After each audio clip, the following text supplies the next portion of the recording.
Light জ্বালাইছি তো ইয়ে hi guys, আমরা এই যে এখন তুফানগঞ্জে আছি। দুর্গাপূজা হচ্ছে। তুফানগঞ্জের দুর্গাপূজার প্যান্ডেল দেখুন। আমরা প্যান্ডেল দেখাইতে বাইরে হয়েছি আপনাদেরকে।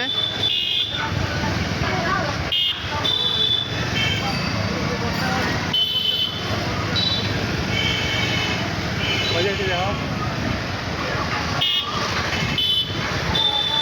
খোলা কে মোট কেনাটা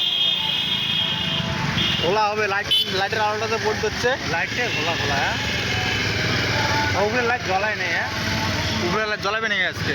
বিল কত উঠবে জানেন? জ্বলাই যেতে ওগুলো তলে তুমি আলোচনা করবো হুম।